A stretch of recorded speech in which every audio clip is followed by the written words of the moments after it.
তো আমি এখানে ননস্টিক ওভেন গরম করছি। তার মধ্যে একটু সাদা তেল দেব, আর সাদা তেলের মধ্যে একটুখানি আমি বাটারও দেব।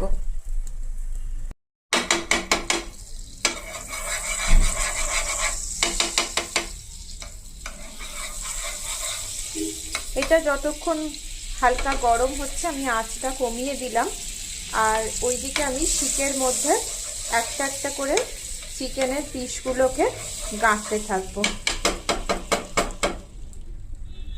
মাংসটা আমি একদিন আগে থেকেই ম্যারিনেট করে রেখেছিলাম। দই, আদা বাটা, রসুন বাটা, কাঁচা লঙ্কা বাটা, আর তার সাথে আদা বাটা, আর দিয়েছিলাম এভারেস্টের একটা তান্দুরি কাবাব মশালা দিয়েছিলাম।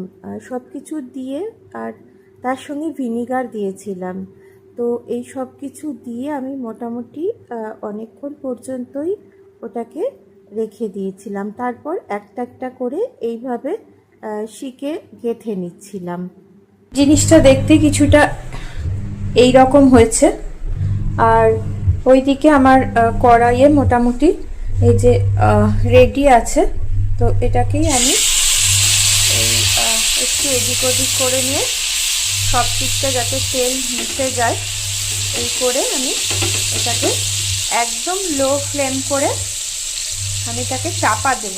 আগে এদিক ওদিক করে নিই, একটু ভাজা ভাজা রঙটা আসবে, তারপরে আমি এটাকে চাপা দিয়ে দেবো যাতে সেদ্ধটা ভালো হয়।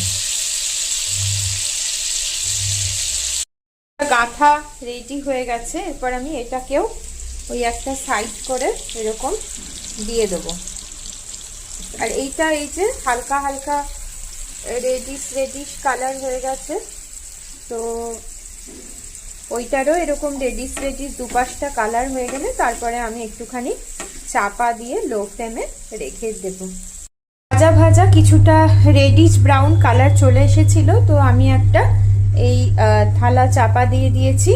এইভাবে মোটামুটি ওই 10 মিনিটের মতো রাখলেই এটা রেডি হয়ে যাবে। তো রেডি হয়ে যাওয়ার পরে আমি বাকিটা দেখাচ্ছি।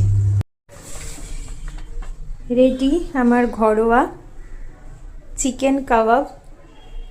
তো দেখতে এরকম কিছুটা হয়েছে।